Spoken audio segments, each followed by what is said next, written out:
दुनिया में, और उन सम्मेलनों के बीच में दुनिया के सर्वाधिक विकसित देशों का जो संगठन है OECD, organisation for economic cooperation and development, जिसके लिए विश्व के सर्वाधिक GDP वाले पहले 7 थे, अब 15 हो गए, 16 हो गए देशों का वह संगठन था।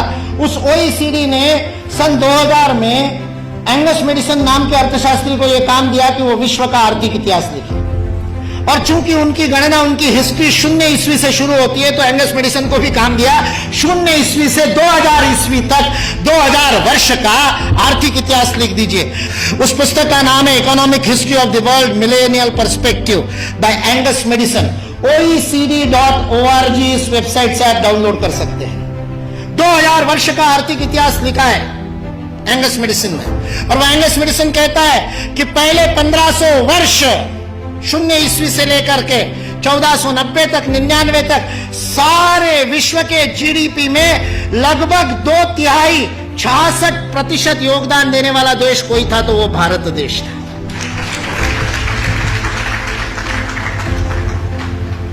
मैं सोच रहा था, इतिहास का मैं विद्यार्थी हूं, आपके जैसा इतना अध्ययन तो नहीं किया, लेकिन मैं सोच रहा था ये 1500 से क्या संबंध है, तो पता चला वास्को डी गामा 1498 में आया था।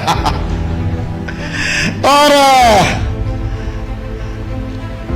मतलब उसने भारत को खोजा, ऐसा हम लोग भी लिखते हैं, तो उससे पहले कोई गुम हो गया होगा।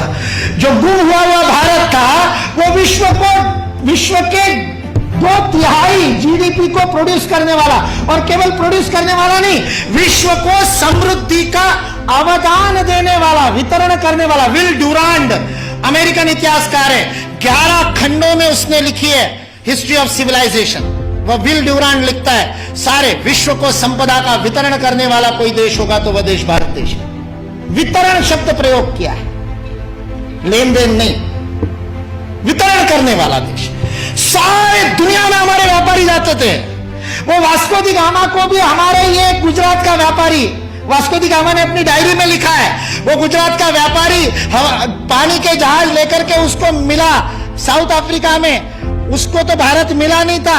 इसने कहा अच्छा भारत खोज रहे हैं, चलो मैं ले चलता हूं। उसको मसाले भरने थे, इसने वो कालीकट गया, इसने वास्को डी गामा को कालीकट ले गया, नहीं तो भरूच ले आता गुजरात में। फिर हमारे इतिहास वाले लिखते हैं कि वास्को डी गामा भारत को खोजता खोजता भरूच पहुंच गया।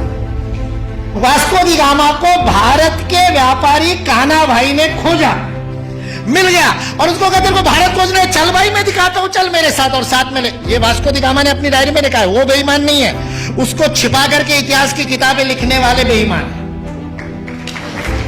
वास्को डी गामा की डायरी का उद्धरण दिए बिना हमारे को गलत इतिहास पढ़ाने वाले बेईमान है। वास्को डी गामा ने तो ईमानदारी से लिखा है, उसने ये भी लिखा है कि उस कान्हा भाई के जहाज मेरे जहाजों से कई गुना अधिक प्रगत थे। 40 खेने वाले लगाने के बाद भी मेरे जहाज को उतनी गति नहीं थी जो उससे 3 गुना बड़े, 3 मंजिल वाला जिसके ऊपर डेक था, ऐसे जहाज को केवल 16 नाविक खेते थे। ऐसा कान्हाबाई का जहाज था। भारत की विज्ञान और तकनीकी की स्थिति अंग्रेज इस देश में आए तब सारे विश्व से अधिक उन्नत थी। ये अंग्रेजों में से कुछ ईमानदार इतिहासकारों ने लिख करके रखा।